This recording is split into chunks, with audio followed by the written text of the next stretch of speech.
pero diferentes textos, una monografía, otra que se basaba estrictamente en documentación de archivos, y ahora vamos a hablar de un artículo académico, porque bueno, estamos en una universidad, la vida académica está enfocada pues a la docencia, pero básicamente a la investigación.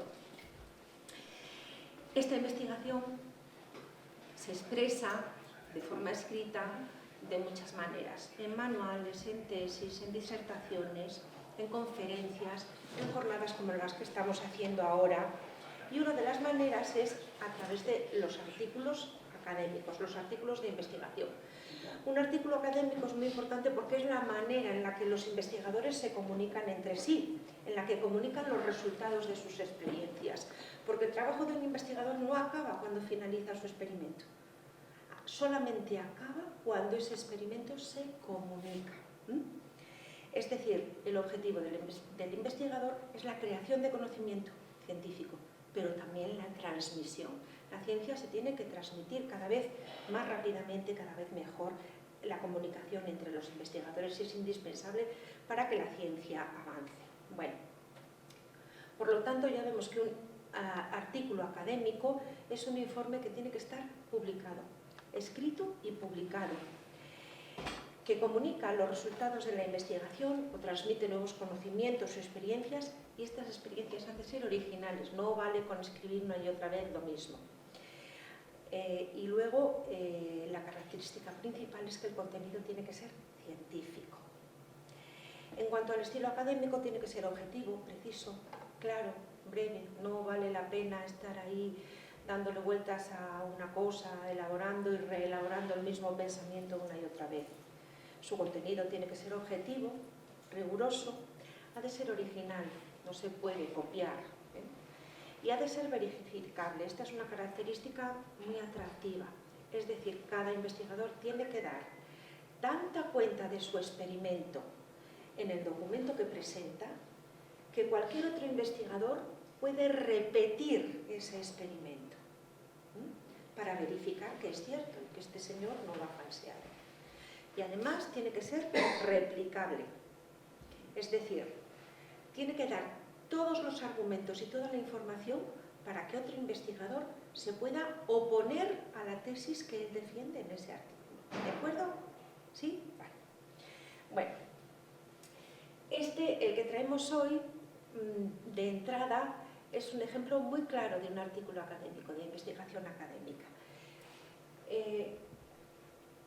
Dábamos el enlace en la entrada del blog Tu Lectura y vemos que tiene la forma de un artículo académico. ¿Qué es lo que tiene? Pues tiene un título ha de ser claro, ha de estar enfocado para que se pueda localizar claramente en los buscadores, tiene que tener un autor, es importante que los autores estén normalizados en su nombre. Si Enrique Garzón Gimeno está normalizado en su nombre, firmará siempre de la misma manera. Garzón Gimeno, Enrique, por ejemplo. Y se recuperará toda su producción en los buscadores. No puede firmar en una ocasión Gimeno, en otra, Enrique Gimeno, en otra, Enrique Garzón. Eso es importante. Los autores también están vinculados a una institución académica o de investigación. Los artículos tienen además un resumen en varias lenguas, puede estar o debe de estar, y unas palabras claves. Se llaman metadatos. Los metadatos son datos sobre datos. Sirven para recuperar la información.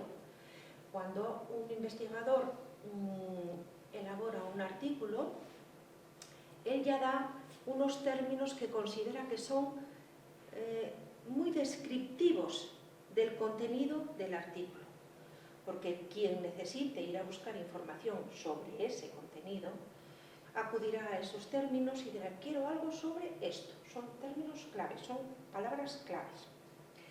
Bueno, en los artículos también hay agradecimientos, materiales adjuntos como tablas, imágenes, gráficos, listas de referencia y una cosa de la que les voy a hablar luego, que es el DOAS. El DOI es un sistema de calidad. El DOI como tal se llama, es un código de identificación de un objeto digital. Es unívoco y controla la calidad, o sea, ofrece una garantía de calidad del, vamos a verlo aquí, del artículo que se presenta. Vamos a ver aquí. En este artículo, vamos a verlo, vemos que dice, este es un artículo de investigación. Aquí nos ofrece, se ve mal, pero bueno, os aseguro que aquí pone DOI. El DOI es un número que otorga el editor, no el autor, y que fija el artículo a una URL electrónica. ¿De acuerdo? Es solo para los artículos que son electrónicos, para los documentos electrónicos. ¿De acuerdo? Sirve para localizar ese documento en la red, además de otras cosas. Aquí vemos un término del que les quiero hablar. Aquí pone Open Access. Esto significa acceso abierto. ¿Lo ven aquí? Esto. Open Access, acceso abierto. El Open Access es un sistema de edición electrónico que permite el libre acceso a los documentos científicos, sin restricciones, ni pagos, ni nada. Esto es muy importante porque muchas veces la producción científica es sufragada por instituciones públicas que pagan a los investigadores para que lleven a cabo sus investigaciones. Para poder publicar estos trabajos, los investigadores pagan dinero a una revista. Y luego las instituciones públicas tienen que pagar esa revista para poder tener acceso de nuevo a esa investigación. Esto es un robo a mano armada y es un contrasentido. Entonces, Open Access es un movimiento universal a través del que se propone y se dispone la publicación en abierto de los trabajos científicos. ¿De acuerdo? Bueno, otra cosa que podemos ver en este artículo es la disposición del contenido. Hemos visto el resumen, pero los artículos científicos se adaptan en su contenido a un esquema que es introducción, métodos, resultados y discusión. En la introducción el investigador dice qué es lo que va a estudiar, en los métodos cómo lo estudia, luego dice cuál fue el hallazgo y qué significa ese hallazgo, y lo propone para el resto de la comunidad científica. En este artículo vemos la introducción, material y métodos, los resultados y más adelante la discusión. Es un ejemplo claro de un artículo elaborado de forma científica adaptado a los parámetros de un artículo académico. ¿De acuerdo? Esto simplemente era una pequeña introducción respecto al formato. Ahora les voy a presentar a José Enrique Garzón Jimeno, que es director del Instituto de Investigación de la Viña y el Vino, que forma parte de la red de institutos de la Universidad de León. Él es profesor titular de la universidad y es doctor ingeniero agrónomo. Está incluido en el Departamento de Ingeniería y Ciencias Agrarias, en el área de producción vegetal de la Universidad de León. Lidera grupos de trabajo e investigación en las siguientes líneas: gestión de la fertilidad de los viñedos, manejo y mejora de suelos ácidos, conservación de suelos y aguas y recuperación de espacios degradados. Como investigador, no solo se fija en las que han sido clasificaciones tradicionales, las variedades de uva o las denominaciones de origen, sino que cada vez se fijan más en un aspecto que está de mucha actualidad y que cobra cada vez más importancia, que es la geología del viñedo.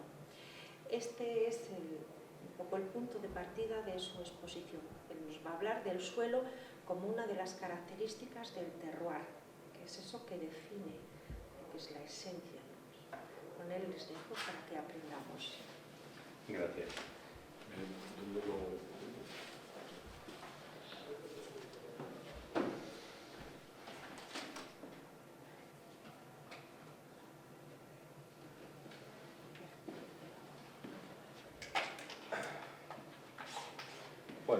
buenas tardes. Gracias por asistir siendo un día tan complicado, eso del martes de Semana Santa. Bueno, vamos a tratar de hacerlo por lo menos un poco divertido. Es muy bonito el mundo del terroir, pero inicialmente lo primero que me gustaría es que se entendiese qué significa la palabra terroir. La verdad es que en castellano no tenemos ninguna palabra que defina lo que significa la palabra terroir. Muchas de las veces hablan del terruño, del pago, pero no tiene nada que ver con el terroir. El terroir define un montón de características y propiedades que hay alrededor del mundo del vino. La verdad es que vamos a ver si lo podemos simplificar, lo hacemos un poquito rápido, pero para entenderlo lo primero hay que saber cómo está distribuido el mundo del vino. Bueno, entre España, Italia y Francia se produce aproximadamente el 55% del vino del mundo. España es el país que más superficie tiene de cultivo de vid y luego se va alternando la producción dependiendo del año vitivinícola con Francia o con Italia. La verdad es que entre ellos son más de 18 millones de botellas, es decir, la verdad es que son muchas botellas.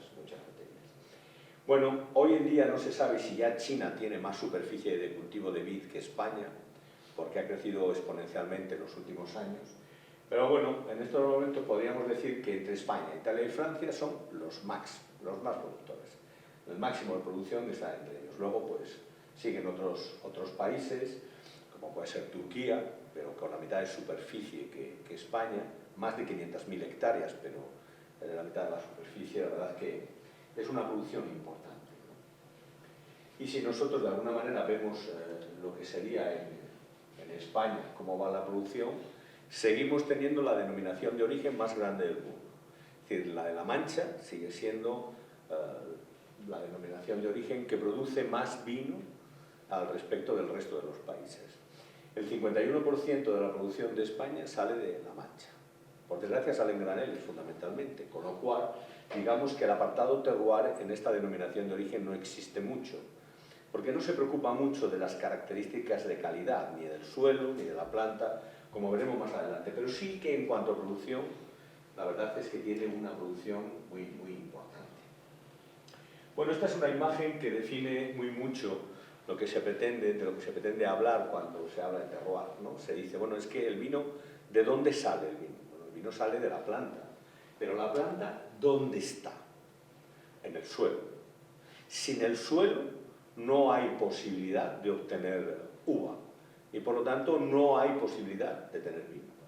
El vino, de alguna manera, es la consecuencia de todos los procesos de transformación de los nutrientes existentes en el suelo, cómo son procesados por la planta, de acuerdo a una serie de características y una serie de condiciones que vamos a ir desgranando poco a poco, ¿de acuerdo?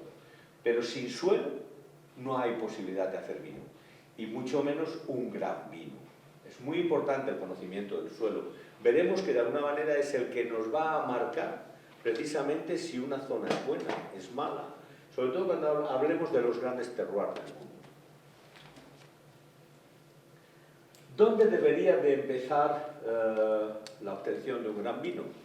Debería empezar, pues, no sé si en la universidad, pero desde luego debería empezar en la ciencia. Es decir, las plantas que se obtienen hoy en día no es como antiguamente. Hoy en día se obtienen unas plantas libres de patógenos, unas plantas con unas calidades y unas características en sus racimos total y absolutamente diferentes o asociadas al vino que queremos elaborar. Con lo cual, de alguna manera, debería empezar aquí. Es decir, en la obtención de esos clones y de esos patrones que de alguna manera son los que nos van a marcar un poco la tendencia.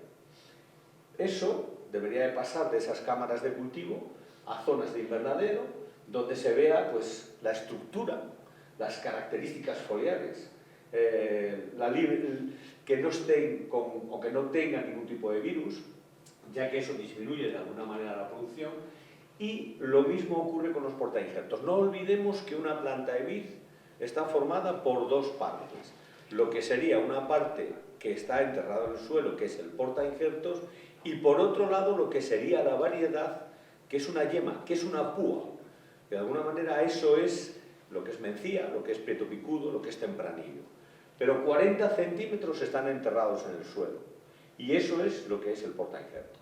Y de alguna manera eso es por culpa de la filoxera. Ya sabéis que la filoxera arrasó absolutamente todo y tenemos que utilizar portainjertos americanos que son resistentes a la filoxera.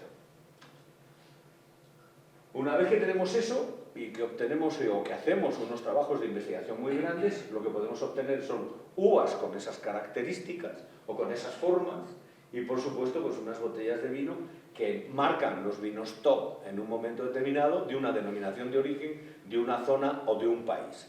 Eso es lo que sería el vino del terroir, ¿de acuerdo?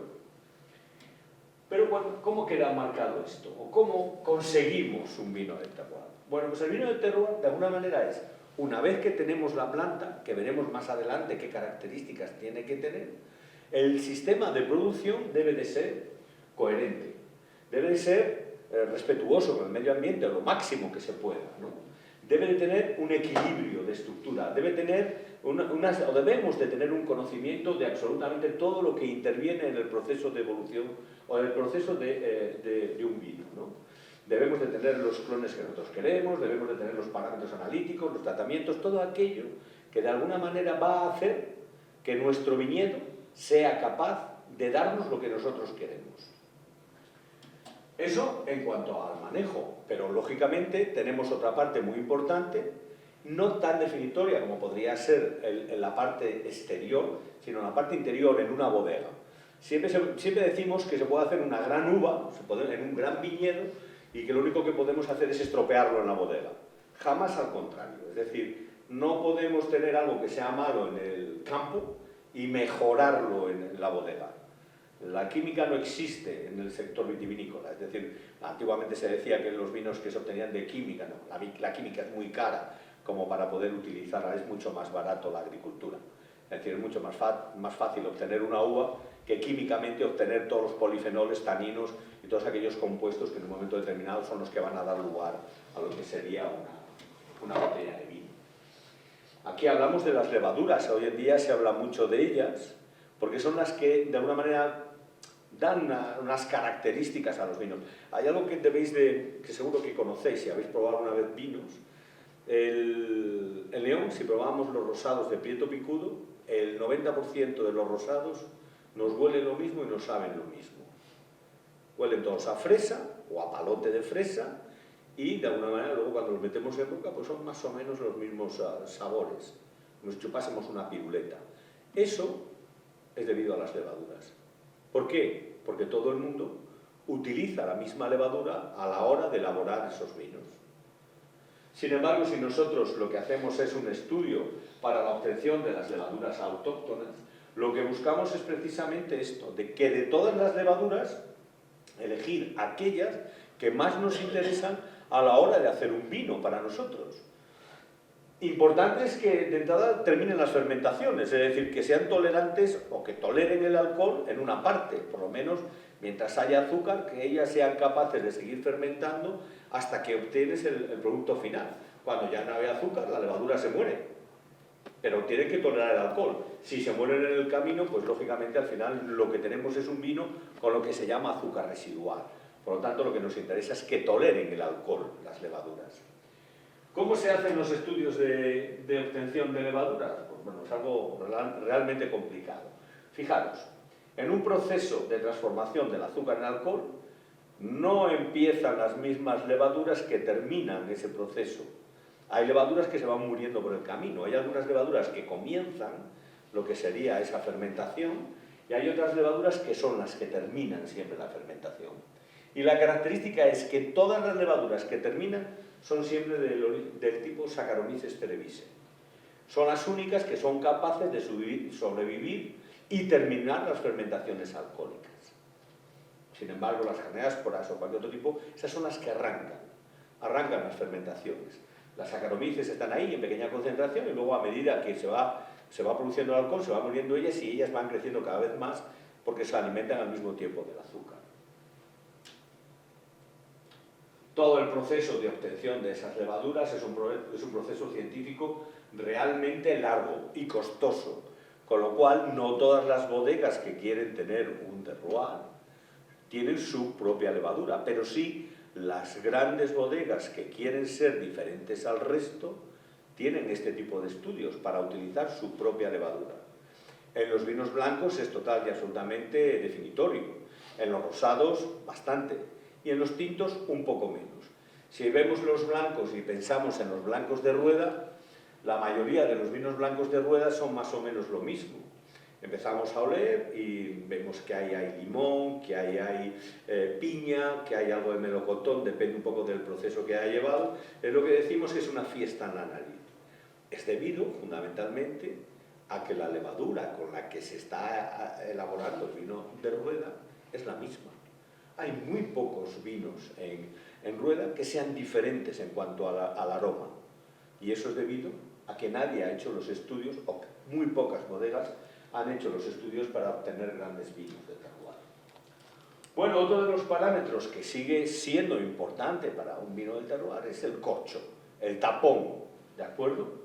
Fijaros, hay 4 tipos, lo que es el natural, el colmatado, los que se llaman tipo, que son los que tienen corcho solo en la parte de arriba y en la parte de abajo y el resto es aglomerado, y los de aglomerado.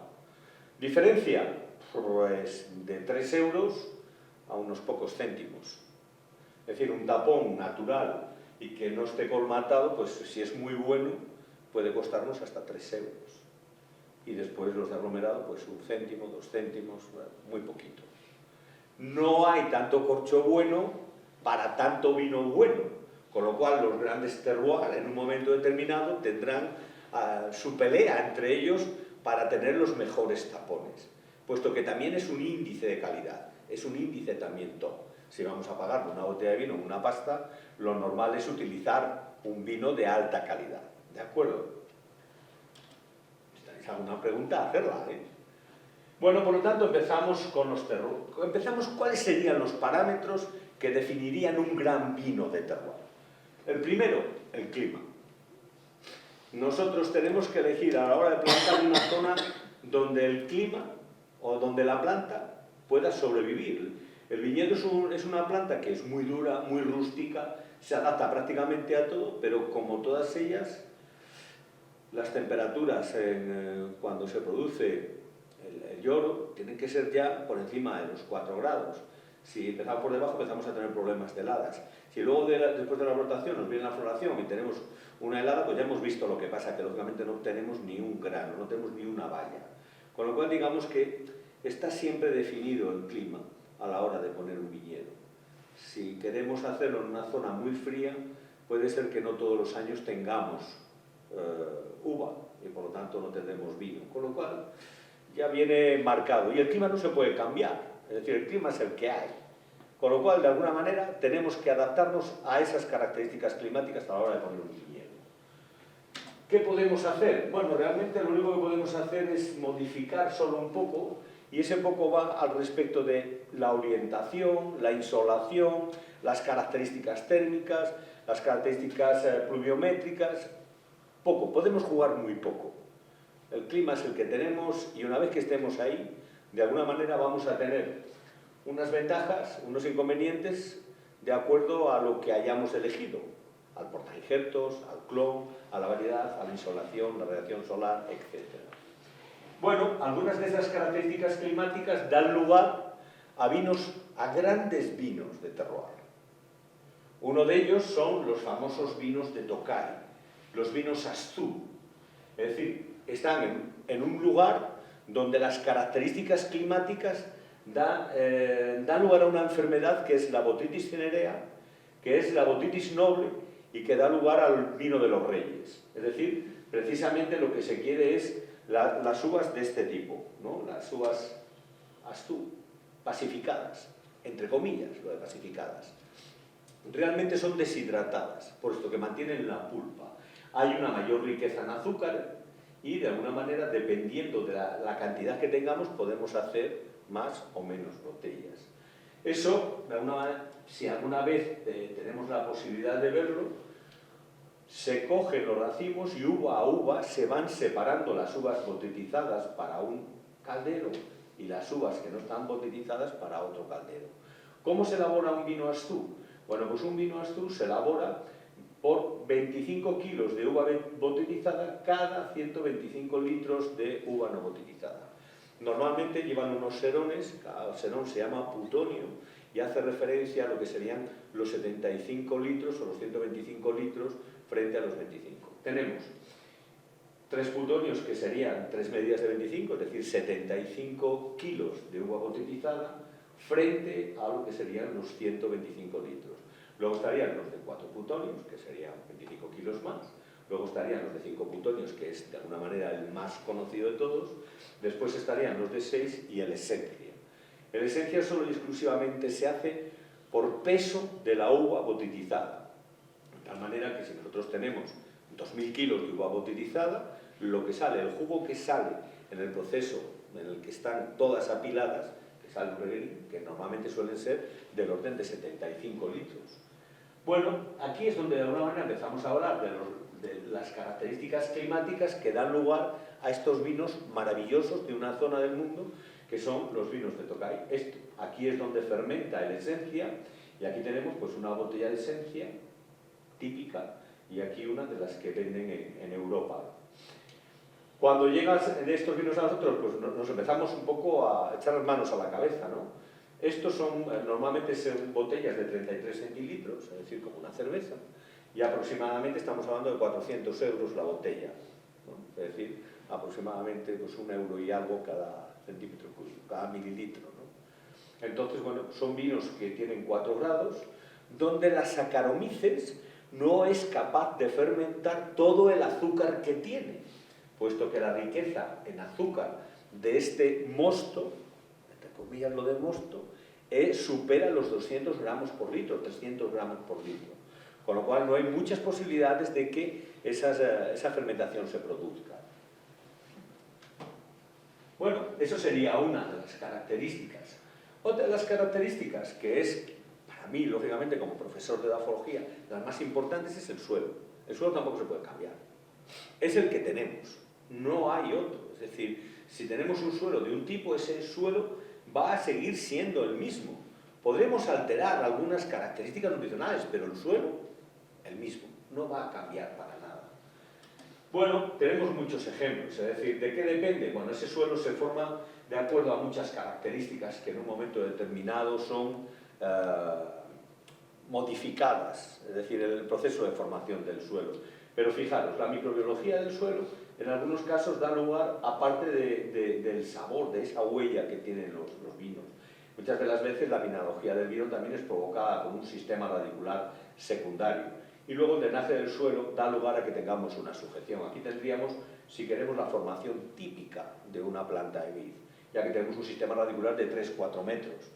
Pero dependiendo, porque como comentaba Ana hace un momento, hay determinados tipos de suelos cuya característica es la acidez extrema y provoca la muerte de este sistema radicular que hay en la parte superior y da lugar a unas plantas problemáticas que viven mal, pero que dan una uva muy buena y que se pueden elaborar grandes vinos. Pero siempre conviene mejorarlo un poco, cambiarlo un poco, modificarlo, para poder disfrutar de una mayor cantidad. Fijaros, hasta que podemos cultivar un suelo, tiene que pasar todo esto. Inicialmente un suelo es una roca continua, tiene que haber procesos de alteración, que la mayoría de ellos son climáticos, luego tiene que haber una acción química y física, para que al final tengamos la acción de los seres vivos, que son los que forman realmente el suelo. Cuando hablamos de qué suelo, hablamos no de un suelo para construir un chalet, sino que hablamos de un suelo donde las plantas se tienen que sujetar. Y todos hemos visto alguna vez, un árbol que sale en una roca, en la quinta puñeta, que lo primero que pensamos es cómo demonios ha llegado ese árbol allá arriba. Claro, lógicamente el árbol no ha llegado. Allá ha llegado la semilla, allá hay una destrucción de la roca por procesos erosivos, alteración climática, y empiezan a aparecer líquenes, empieza a aparecer materia orgánica y al final aparece el árbol. Bueno, pues ese árbol lo que hace es provoca que al final lo que tengamos sea un suelo con una profundidad y que nosotros lo podamos aprovechar para la obtención, desde luego, de un vino, ¿no? O para la obtención de un cultivo. Fijaros, hicimos un estudio hace unos años sobre los terroirs de Ribera del Duero y todas estas flechas son calicatas que se hicieron. Perdón, una calicata no es más que un corte perpendicular al suelo que deja o pone de manifiesto las diferentes capas horizontales, eso que llamamos horizontes, ¿no? Y bueno, hicimos todas estas y de alguna manera pues vemos cómo aparece el desarrollo radicular de las plantas dentro de lo que es el horizonte del suelo. Lo mismo, exactamente igual en Rioja, y de alguna manera, pues bueno, luego aparecen suelos míticos, ¿no? Yo lo llamo suelos míticos porque son suelos de grandes bodegas por el mundo. Aquí podríamos tener lo que sería la parte del Ródano, aquí podemos tener lo que es la zona de la Romanée, aquí tenemos lo que es la zona de Châteauneuf-du-Pape, la zona de Francia, el norte de Francia, y bueno, pues probablemente la más mítica de todas, si esta aparece, es lo que es la de la Romanée Conti. Bueno, es la más mítica porque prácticamente asociado al terroir siempre hay una parte de historia que siempre es muy bonita. Y de alguna manera, muchas de las veces podríamos tener algo parecido, pero los franceses en eso también nos ganan. Esta parcela, es una parcela, aquí se ve, bueno, pues el señor murió y lo enterraron ahí a pie de la parcela. Es aproximadamente una parcela de 7.500 metros cuadrados, donde se cultivan unos viñedos que dan lugar al vino del terroir o al vino de terroir más caro del mundo de forma sistemática, ¿no? Que es la Romanée Conti. La Romanée Conti, de alguna manera, es la bodega de más nombre o de más renombre conocida en el mundo.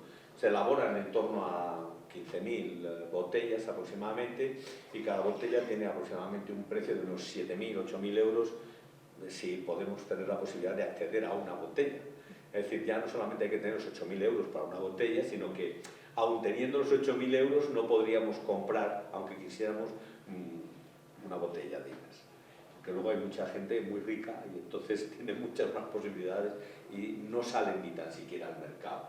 Bueno, aquí lógicamente pues se cultiva, se ara, se trabaja de forma muy especial, ¿no? Esta es la parcela de la Romanée Conti, estas están al lado, estas no venden los vinos a 8.000, esta vende los vinos a 8.000.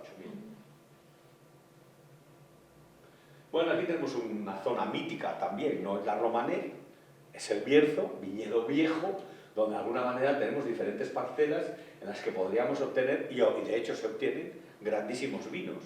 La diferencia es que los vinos que hemos visto, los suelos que hemos visto, son suelos cuya característica fundamental es que son básicos, calcáreos, mientras que los del Bierzo son suelos arcillosos y ácidos, extremadamente ácidos, lo que da lugar o tendremos muchos problemas a la hora de obtener una buena producción. Bueno, seguimos en el terroir y seguimos fomentando el efecto terroir. Siempre, de alguna manera, si obtenemos grandes rendimientos, no vamos a fomentar el terroir. Si tenemos o hacemos muchos tratamientos químicos de síntesis, no fomentamos el efecto terroir.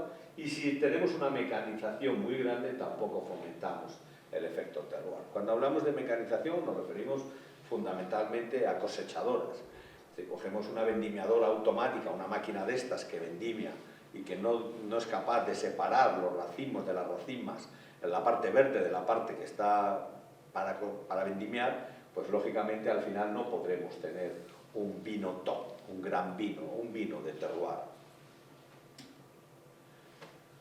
De alguna manera debemos de reducir rendimientos, de hecho se hace mucho, en Ribera sobre todo, donde cuando pasan de determinados kilos las cepas se tira después del embero una parte, se racionalizan los tratamientos químicos, si es posible no hacen tratamientos químicos, utilizan mucho los confusores sexuales para el tema de luchar contra algunas enfermedades y de alguna manera tienden a las labores artesanales fundamentalmente, despuntes, todo ese tipo de cosas que las hacen a mano en vez de hacerlas con maquinaria.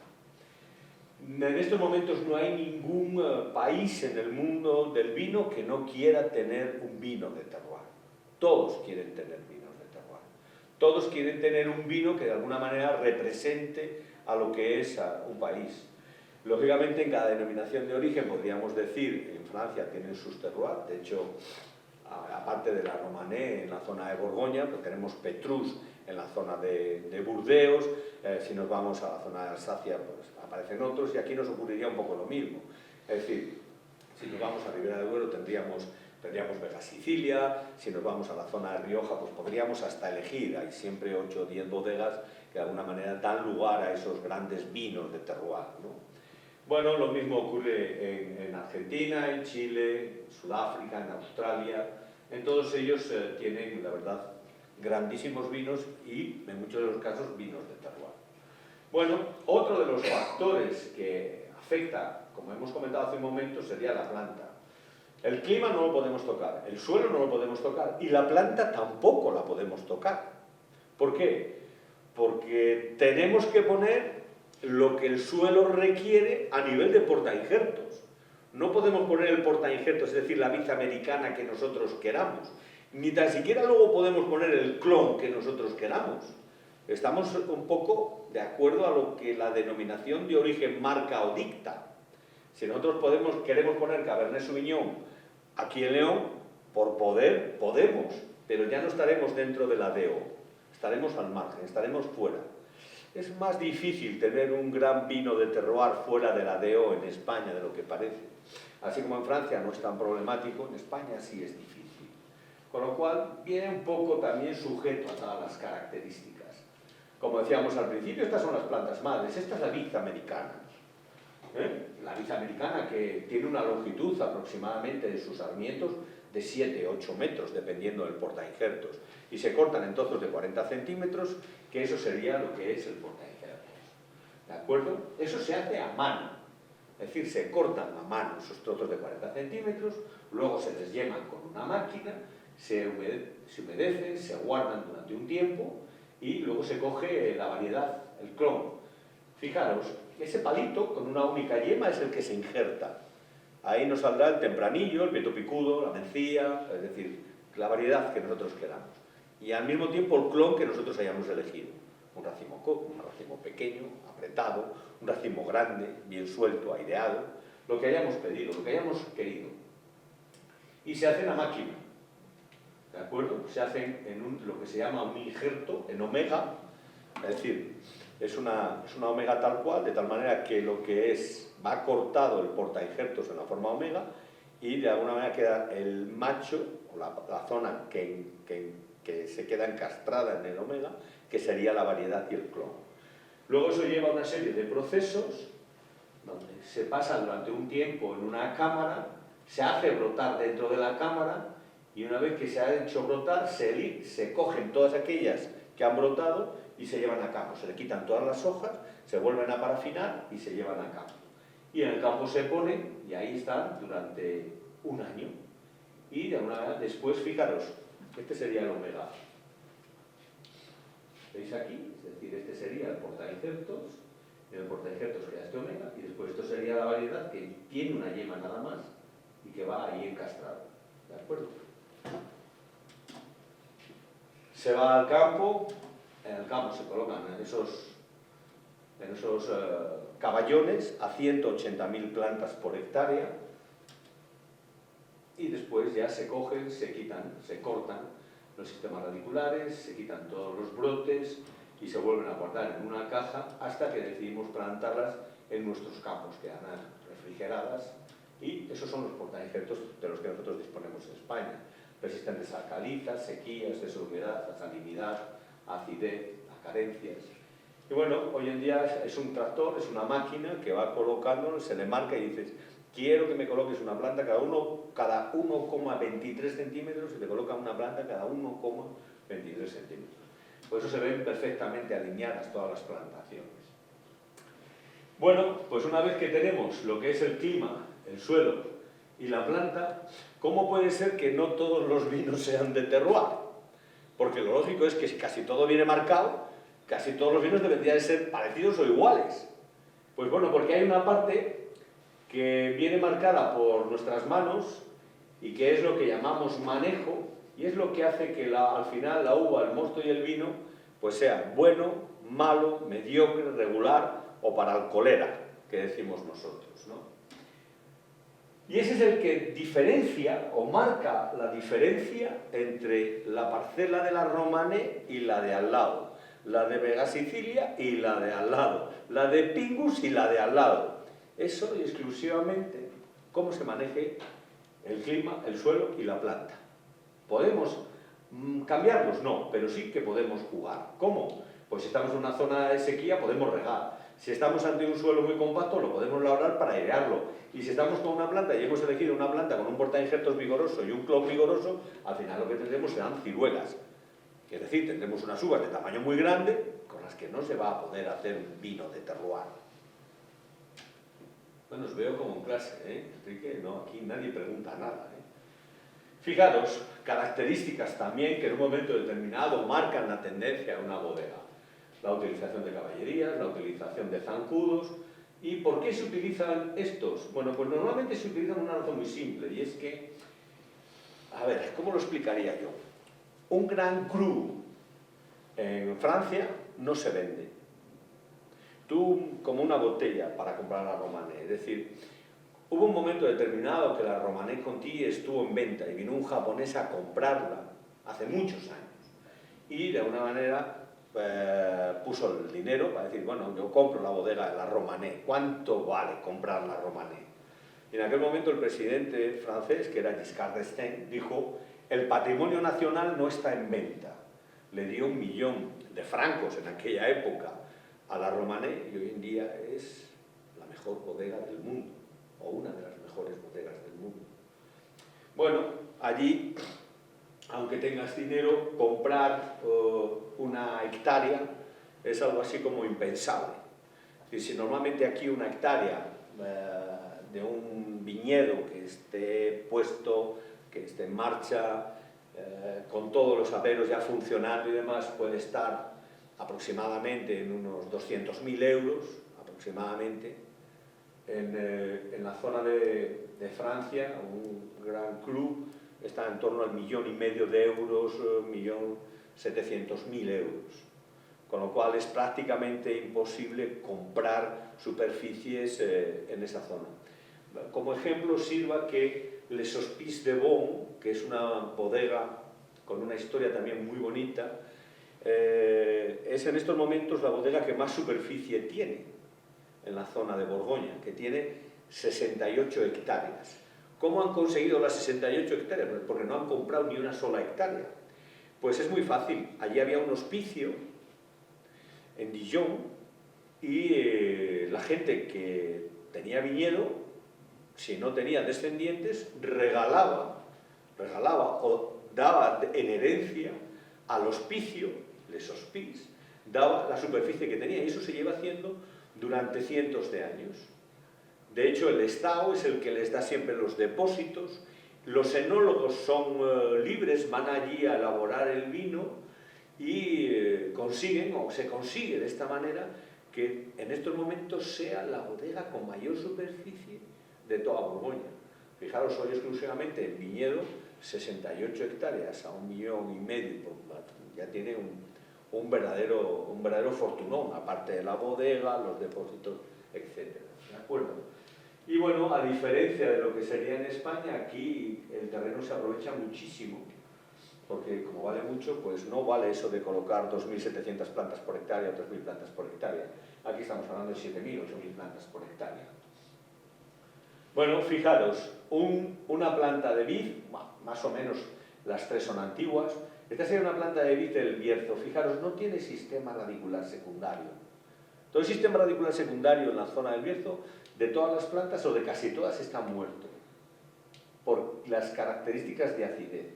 Aquí tendríamos una planta de vid de Prieto Picudo con todo su sistema radicular, y aquí tenemos una planta de vid de una zona de Burdeos, donde de alguna manera tiene también su sistema radicular grande y secundario, con lo cual se nutren bien. Aquí se nutren con dificultad, pero aún así tenemos grandes vinos. Bueno, estas son las características químicas que normalmente tenemos. Lo primero que hay que pensar es que el 80% de los suelos de cultivo están situados en suelos de pH neutro, básico o muy básico, sin llegar al alcalino. Toda la zona de Levante, toda la zona de La Mancha, toda la zona de Rioja, sobre todo de Rioja Alta, Rioja Alavesa, y toda la zona de Ribera del Duero, la característica que tiene es la basicidad de sus suelos. ¿Dónde tenemos suelos ácidos? Pues Galicia, Asturias, Cantabria, el Bierzo, el País Vasco, es decir, son las zonas del norte las que tienen unos suelos lavados y esos suelos lavados con mucha materia orgánica han provocado que tengamos acidez y tengamos unos vinos que luego veremos que también son especiales. Pero fijaros, el mayor problema siempre es la nutrición cuando tenemos esos valores de pH, ¿no? Y entonces tenemos problemas muy graves a la hora de la obtención. Bueno, nos vamos a saltar esto, vamos a centrarnos en las características que tenemos, por ejemplo, que se ve muy mal, por cierto, se ve muy bien en la pantalla, pero se ve muy mal aquí. Estas serían las características de los pHs en la zona de Bierzo. Lo que tendríamos son siempre problemas al respecto de la fijación de los nutrientes que dan lugar a color, a grado alcohólico, azúcar, riqueza. Por lo tanto, son vinos muy problemáticos para dejar envejecer. Es decir, cuando nosotros tenemos un vino en la zona de Ribera del Duero o de Rioja de pHs elevados, son vinos que envejecen muy bien. Podemos dejarlos 10, 15 años, 20 años y envejecen muy bien, dependiendo de la barrica que hayan tenido. Sin embargo, cuando los suelos son ácidos, el envejecimiento de los vinos es más problemático, no aguantan tanto, no tienen una estructura de polifenoles asociados al color y entonces tienen un problema de envejecimiento. Esa es una de las características. Ejemplo de suelos ácidos, los tenemos por todo el mundo. Aquí tenemos la zona de aquí de León, aquí es la zona de Pizarra, de Valdeorras, esta es la zona de aquí de Bierzo, y estas son las características o a lo que deberían de dar todos los vinos si queremos obtener grandes vinos de terroir, ¿vale? En los suelos arcillosos, aquí tenemos los suelos graníticos de la zona de Salamanca, de Ribes del Duero, donde tenemos también esos suelos intensos. Hay una característica que me gusta mucho, ¿no? Que son, al ser suelos arenosos, se dice de ellos cuando se prueba o cuando se cata uno de los vinos, se dice que son vinos muy mediterráneos. Es una característica para decir es un vino muy alcohólico, es decir, es un vino con mucho grado, con mucho alcohol, y se nota el alcohol. Y eso suele ser debido en todos los suelos, en todos los viñedos que se desarrollan sobre suelos arenosos. Los tenemos lógicamente también en la zona de Levante, pero también los tenemos en la zona del norte. Bueno, aquí tenemos los suelos aluviales, que son, o podríamos decir que son, los que tenemos aquí en la zona de Jojoncillo y esa zona, y bueno, tienen una característica muy interesante, como en la capa de los ollejos, aunque es menos gruesa, y eso precisamente hace que la estructura polifenólica y de taninos sea inferior.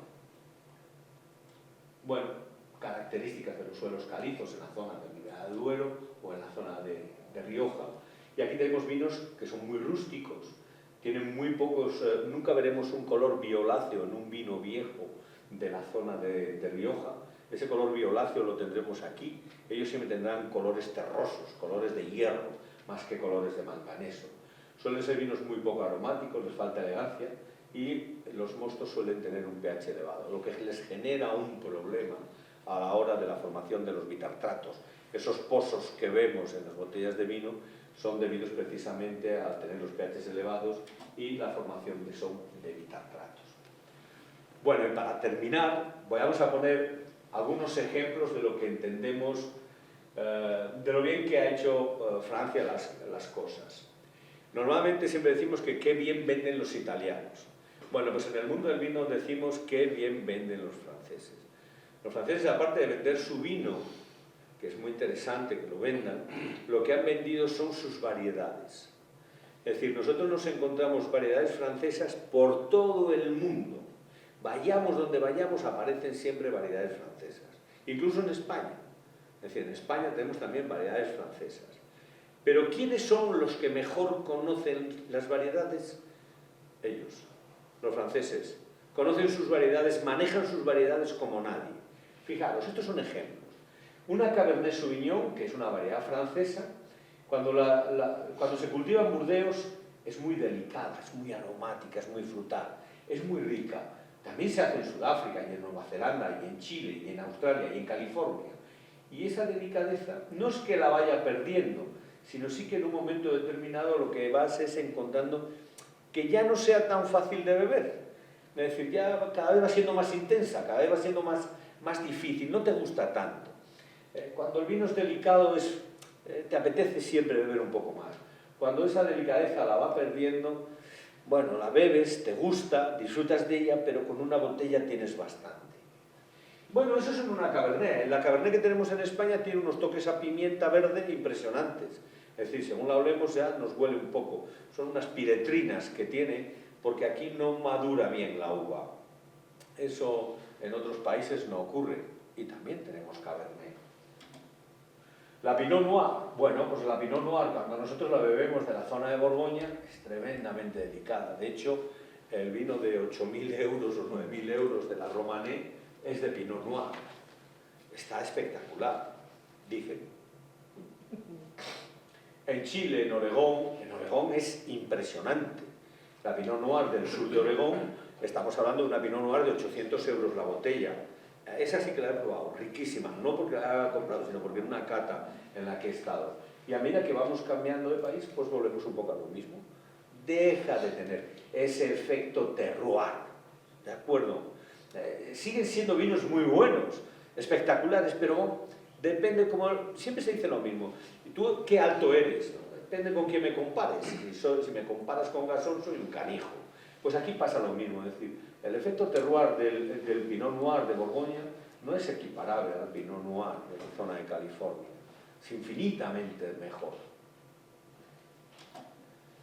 Con la Syrah, pues pasa otro tanto lo mismo. Esta es una variedad de lo que es la zona del Ron, la tenemos en La Mancha, la tenemos en Ribera del Duero, la tenemos en muchos sitios. Bueno, cuando probamos una Syrah de Côte-d'Or, es una Syrah espectacular. Bueno, cuando la probamos de Australia, que algunas veces la encontramos en alguna de las grandes superficies, bueno, decimos, no tiene nada que ver. Sí sabe a Syrah, pero el resto lo ha perdido. Pasa lo mismo con la Merlot. La Merlot, de alguna manera, de Burdeos es espectacular frente a la Merlot de California. Sin embargo, la Merlot chilena pues es muchísimo mejor. Bueno, hablar del Chardonnay es hablar del vino blanco por excelencia de Francia. No solamente está en la zona de Champaña, sino que también está en la zona de Borgoña y en la zona de Chablis. Bueno, yo tengo que decir que he tenido muchísima suerte con esta variedad, porque siempre que he ido a Borgoña he tenido la suerte de probar esta variedad y la he probado en uvas, mejor dicho, en vino envejecido. Normalmente, cuando entras en una bodega en Francia y pruebas vinos de estos, están muy ricos, disfrutas de ellos, tiene una acidez espectacular, pero cuando te abren una botella que tiene 5 o 6 años, de repente dices, qué bueno está, no lo he probado, ¿y esto? Y entonces el francés, que es muy así, te dice, te ha gustado, ¿no? Pues espera un momento, y baja y te sube una botella de vino blanco de Chardonnay, que a lo mejor tiene 20 años o 25 años, ¿no? Y la descorcha y te da un poco y de repente tú te apoyas en la barrica y lo único que dices es, ¿y por qué nosotros no tenemos de esto? Y es verdad, nosotros el vino blanco es un vino rápido, de beber inmediato, que al año ya no esté en el mercado, no envejece, no tenemos vinos blancos de envejecimiento. Ahora empieza a haber alguno de Godello, empieza a haber alguno de esas variedades nuevas que o de Almariño, pero no suele ser muy típico, ¿no? No aguantamos los vinos blancos de chateo y es rápido. Bueno, la variedad Riesling, a probar los vinos de Alemania dulces, pues pasa exactamente lo mismo. Sauvignon Blanc pasa exactamente igual, de Burdeos o del Valle del Loira, son espectaculares y eso sigue siendo el efecto terroir, ¿no? ¿Cómo manejan ellos? El semillón es un vino espectacular. Y todo es debido, o si hablamos de la Chenin Blanc, por ejemplo, que es otra variedad de uva muy parecida a la Chardonnay en cuanto a acidez y que la tenemos, pues bueno, en la zona de Borgoña, de Burdeos y Alsacia, y luego la tenemos en Sudáfrica, son variedades espectaculares, siempre muy buenas. Por lo cual, de alguna manera, siempre podemos decir que todo depende de esto, ¿no? Depende de lo que es una uva, de lo que es una valla y de lo que contiene. Tenemos que decir que tanto la Mencía como la Prieto Picudo tienen lo que es un ollejo tremendamente interesante, con altos contenidos en polifenoles y en taninos. Se podrán hacer grandísimos vinos, se están haciendo grandísimos vinos. ¿Se están haciendo vinos de terroir? Sí, ya tenemos algún vino de terroir. Un vino de calidad, como puede ser la Faraona, 100 puntos Parker y 1.000 euros la botella. Bueno, ahora ya 1.200 o 1.300, porque no hay, ¿no? Pero bueno, ese es el camino, de alguna manera. Y bueno, podríamos estar hablando de los aromas, podríamos estar hablando de las características que tienen los polifenoles, como el resveratrol, este antioxidante tan famoso de cancerígeno, y de alguna manera, bueno, quiero dejarlo aquí porque sería hablar de la importancia de cada uno de los países al respecto de sus grandes zonas y de sus zonas de terroir. ¿De acuerdo? Me gustaría que hicieseis alguna pregunta para no sentirme así, ya que estamos tan pocos. Y nada más, gracias. Sí.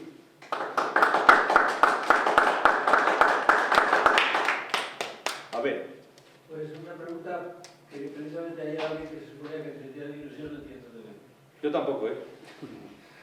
Hablaba de las botellas con rosca, que es defendible un vino con botellas de rosca. Si es un vino de consumo inmediato, sí. Si es un vino que se va a consumir inmediatamente, por supuesto que es defendible. Ahora, nunca será un gran vino, porque no va a envejecer. Es decir, el vino, cuando lo metemos en la botella, el 90% de las veces es joven, no es un vino que haya tenido una larga crianza en barrica, sino que es un vino que apenas va a pasar por madera, porque no tiene sentido pasar por madera, meterlo en botella y después meterle una rosca. No tiene mucho sentido. ¿Por qué? Porque una vez que lo metemos en la botella, tal cual estaba, tal cual se va a quedar, y lo único que puede ocurrir es que pierda. Mientras que cuando está en contacto con el tapón tiene polifenoles, también tiene taninos. Y entonces, al estar en contacto el vino, sigue extrayendo parte de esas características tánicas que tiene el tapón. De hecho, muchas de las veces decimos, necesitamos que el vino se oxigene. Cuando necesitamos que el vino se oxigene es porque lleva mucho tiempo en contacto con el corcho. Si no está en contacto con nada que le aporte, lo único que puede hacer es perder, pero nunca mejorar. Y otra cosa, Sí. la tierra, ahora yo he visto muchas veces que hay viñedos de riego con goteo. ¿En el goteo solamente se lleva agua o lleva algo más? Si la plantación es nueva, puede llevar algún tipo de abono, podría llevar algún tipo de abono. Si no, solo agua. Y el agua solo no es malo siempre y cuando, pues eso, con la sequía que hemos tenido, si hemos podido regar, pues mucho mejor. Algunas plantas se habrán salvado, otras habrán muerto este año por sequía, pero normalmente casi siempre va solo exclusivamente agua, por mantener un poco la humedad. Te quería preguntar si existe, que tú sepas, alguna correlación entre el tipo de suelo y concentración de fenoles, flavonoides y taninos, tipo de manejo, es decir, obviamente menos producción, más concentración de taninos y demás, pero por ejemplo un suelo ácido del Bierzo tiene más concentración en el Ollejo, en Personas Robles, que un Prieto Picudo de por aquí o de Jiménez de Jamú de Vega. O sea, un suelo arenoso, un suelo arcilloso y más tiene influencia. Te puedo decir, más a la acidez. No puedo comparar, no podría compararte denominaciones de origen ni variedades, pero nosotros en el artículo ese que dejamos para que se leyese es precisamente parte de una tesis doctoral. Diferencia del vino después de un proceso de encalado con diferentes materiales. Uno se había encalado con dolomitas, otro se había encalado con espumas de azucarería y otro solo exclusivamente con carbonato cálcico, ¿de acuerdo? Esas tres parcelas, mejor dicho, era una única parcela en la que se hicieron 3 repeticiones, bloques al azar, y cada una de ellas se fue a un siempre lleno, y del siempre lleno a una barrica, y todas se hicieron el mismo tratamiento, es decir, todas se utilizaron la misma levadura y a la hora de hacer la fermentación maloláctica utilizaron todas el mismo tipo, ¿no? de bacteria. Entonces, lo que hemos comprobado es que el testigo es total y absolutamente diferente a aquellos vinos que se han obtenido de suelo encalado. Y dentro de los suelos encalados, el que se ha encalado con dolomita, que es una mezcla de carbonato cálcico y carbonato magnésico, tiene más color, más intensidad y más riqueza tánica que aquellos que son testigo o espumas o solo exclusivamente carbonato cálcico. Al mismo tiempo tiene una intensidad de color mayor, un potencial mucho mayor, aunque lo mandamos a hacer una analítica, no sé si conoce la análisis electrónica que tiene en Zaragoza, que tiene gases masas, y no hubo diferencias significativas en aroma, pero sí hubo diferencias. Por lo tanto, pensamos que el manejo del suelo, desde el punto de vista de mejora, lo que sí que tiene, o a lo que sí da lugar, es a diferencias significativas muy importantes en la botella. De hecho, a día de hoy seguimos catando esos vinos, que es lo bueno. La recomendación es echar dolomita. No, la recomendación es, si el suelo lo necesita, incorporar la cantidad de carbonato cálcico o dolomita que es necesaria. Y dentro de los materiales encalantes recomendamos mucho más la utilización de dolomita para el viñedo frente a cualquier otro tipo de material encalante. A mí me gustaría extraer alguna conclusión entonces de este tema. Es obvio que tú estás en un lado de la balanza, pero ¿esto es un arte o es una ciencia? Las dos cosas. Y por esa razón, si yo entiendo ciencia como disciplina compleja, pero no necesariamente que tenga, ya no hablo de poner métodos científicos, pero sí como disciplina. Yo lo que me pregunto es si realmente, si podemos ver que puede jugar, es decir, sí que hay que poner empeño y hay que poner intuición y arte, pero también hay que poner mucho conocimiento. Entonces, la cuestión es si realmente esto podría ser un yacimiento de empleo, es así de sencillo. Si se puede apostar por una estrategia de yacimiento de empleo, si realmente el vino podría ser, y digo el vino como concepto genérico, y hablamos el terroir, podría ser, o la mineralidad, no sé cuál debería ser el palabra que deberíamos utilizar fuera del contexto propio del lenguaje, digamos, vitivinícola y más en el contexto económico, si realmente eso permitiría que haya una carrera para hacer negocio, a ver si explico, para vivir de ello, para generar riqueza, para generar prosperidad para una zona. A ver, algo que desde el principio había que decir es que el sector vitivinícola en España representa el 1% del PIB. En algunos casos está por encima de la carne, en algunas ocasiones. España no es un país que haya apostado realmente por el sector vitivinícola con fuerza, como otros países. Por ejemplo, yo creo que alguna vez lo hemos comentado, Enrique, es decir, hay muchas carreras asociadas al mundo del vino, pero hay una que a mí me llama muchísimo la atención, que es la tonelería. Es una carrera en Francia. Es una especialidad de formación profesional lo que es el tonelero, y el maestro tonelero está asociado a una especialidad de un grado de agronomía. Nos hemos encontrado en el mundo que realmente las personas que están trabajando en una bodega suelen ser especialistas, gente muy formada en ese ámbito. Es decir, la gente joven apuesta mucho por el sector vitivinícola fuera de España. Hemos estado viendo, además hace poco, que lo hemos comentado, hemos estado en Sudáfrica, donde cuando se habla, para mí, desde el punto de vista del enoturismo, que aquí llevamos hablando del enoturismo mucho tiempo, pero estuvimos en una bodega que recibía entre 1.000 y 3.000 visitas diarias de gente a catar vinos, a ver bodega, a ver el museo que tenían. Es decir, y claro, tú dices, aquí 1.000 personas no la tiene toda la DO de Ribera del Duero. Es decir, el museo que tenemos en Rioja, yo creo que nunca tiene 1.000 personas visitándolo en un día. Y a lo mejor tiene 400 o 500. Con lo cual dices, ¿qué es lo que nos falta por hacer? Yo creo que esa es precisamente la palabra. Creo que habría que profesionalizarlo. Es decir, habría que formarse más en ese ámbito para que no solamente sea una apuesta que dé lugar a rentabilidad, que ya lo da el mundo cuando vendes una botella, sino que de alguna manera todo lo que tienes alrededor es realmente profesional. Lo mismo pasa con la gestión de bosques. Cuando hablas, no lo hemos hecho, pero podríamos haber metido las barricas. Una barrica de roble francés vale 800 euros, una barrica de roble americano vale 300 euros. El parque de barricas de una bodega media en Ribera del Duero, como puede ser Pago de los Capellanes, tiene 3.000 barricas. 3.000 barricas a 800 euros, estamos hablando de un inmovilizado de muchísimos millones. Y eso se cambia cada 3 años. Con lo cual, de alguna manera, es un movimiento muy grande. Es decir, ¿dónde están nuestros bosques de robles? No tenemos bosques de robles. Los utilizamos para guerrear cuando nos tocaban. Los franceses, aunque también guerrearon mucho, guardaron mucho bosque de roble.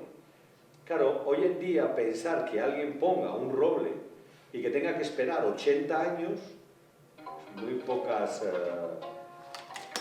empresas y muy pocos políticos van hacia ello, ¿no? Pero sería una parte importante para conseguir que hubiese... Y no te olvides de una cosa, que luego es muy especializado, porque las serrerías donde se cierran esos robles llevan una tecnología impresionante. Llevan una tecnología en que tú dices, ¿puedo hacer una foto? Y te dicen, de esto no.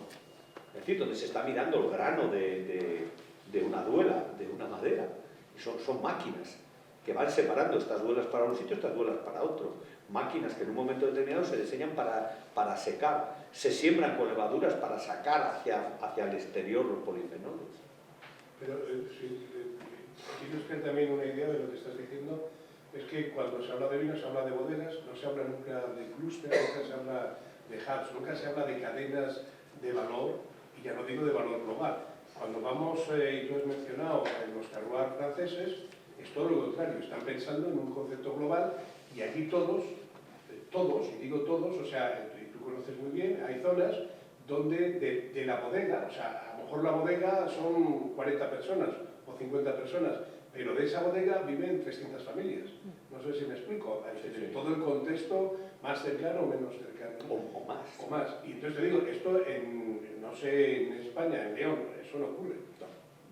Y esa mentalidad, yo creo que ese es uno de los temas, porque probablemente si no se genera esa lógica, yo creo que es muy importante, porque claro, las bodegas parece que es que solo hacen vino ellos y que el mundo del vino solo es una bodega. Yo creo que hay que pensar en términos de ecosistema, en términos de clúster, y que probablemente el vino, si es una ciencia, si realmente tiene toda esa complejidad, hay que tratarla en un tamaño y con una dinámica que corresponde a la lógica, para que realmente incluso podamos estar, en el peor de los casos, orgullosos.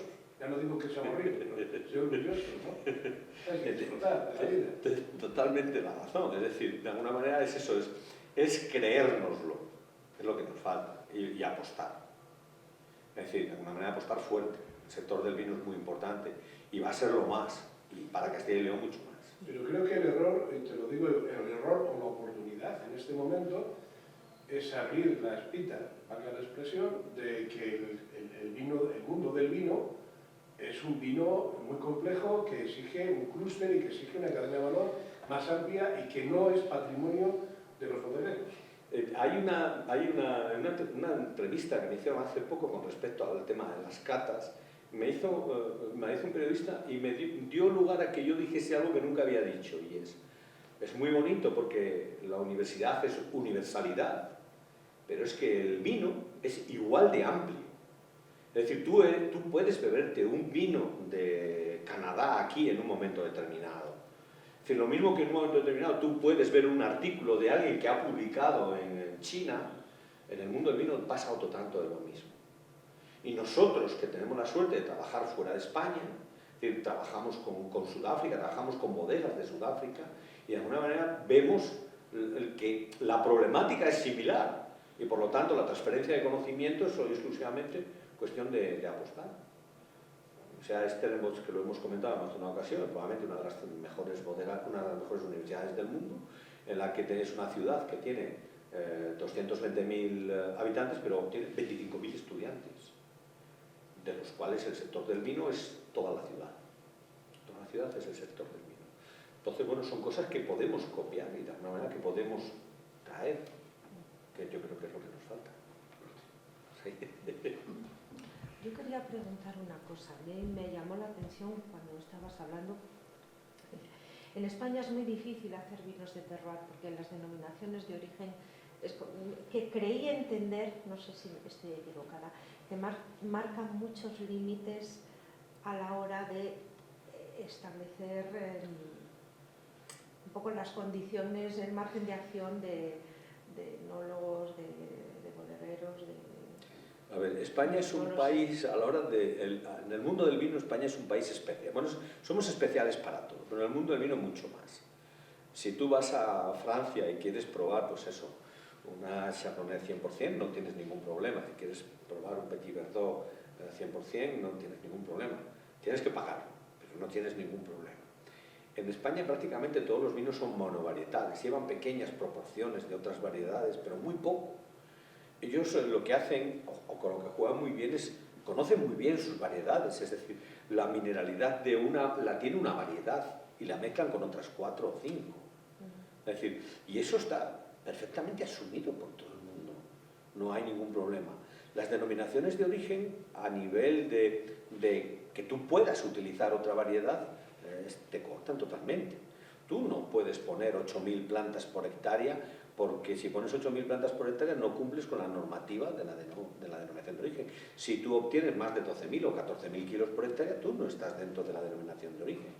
¿Qué es lo que ocurre? Pues que en años muy malos, como el que tuvimos el año pasado, si hubiésemos tenido 8.000 plantas por hectárea no hubiésemos tenido tantos problemas. Hubiésemos tenido una añada regular, pero no hubiésemos tenido tantos problemas de cantidad.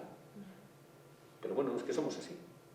Sí, pero si me permites, solo por abundar en eso, creo que es necesario investigar, y digo eso es yo dentro del instituto, si realmente el papel de las denominaciones de origen, que en su inicio yo creo que fue muy oportuno, sí. La oportunidad en este momento, y está un poco restringiendo con este tema, o sea, esto ha cambiado de tal manera que la dinámica es aquello del reguleño, es decir, por el cumplimiento se pierde la lógica y la belleza o el arte del vino. Entonces, yo no sé hasta qué punto, y tú conoces también muchos bodegueros que están en una zona, se salen y deciden marcar su marca, marcar su impronta, y yo no sé si ahora mismo las denominaciones de origen nos están ayudando en este futuro del mundo que estamos viendo del mundo mundial, o si realmente nos están ayudando. Enrique, en muchas sí, porque son ágiles.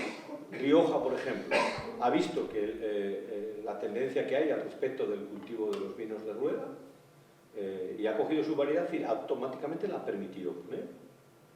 En Rioja tú puedes cultivar vino. Es decir, sin embargo, otras son tremendamente cerradas, como puede ser la de León o como puede ser la del Bierzo. Pero otras son mucho más permisivas. Ahora estuvimos el otro día, como te contaba antes, dando una conferencia, se están planteando el tema de permitir variedades blancas en Ribera del Duero, que hasta ahora no había. Ahí ya sale el albillo, pero hasta ahora sería un albillo fuera de DO. Están utilizando otras variedades con características más ácidas para darle un poco más de estructura y ser más longevos. Es decir, están haciendo una investigación que yo creo que eso es lo que debería de permitir las diferentes DOs. Es decir, las DOs deberían de ayudar más al sector vitivinícola, no controlando solo y exclusivamente, sino favoreciendo el trabajo de investigación. Entonces, la lógica que decíamos antes de los hubs, de los clústeres, están en una dialéctica completamente contraria a esta, ¿no? Sí. Pero para eso estáis los jóvenes del Instituto de la Viña y del Vino. Esa, muy buena idea. Pero la denominación de origen no son los propios viticultores. Bueno, eligen al presidente, es decir, es una agrupación en la que no es necesario que estén todos. Está una representación de viticultores y de bodegas. Pero el tema de la modificación de los estatutos se tienen que estar todos de acuerdo y eso es más complicado.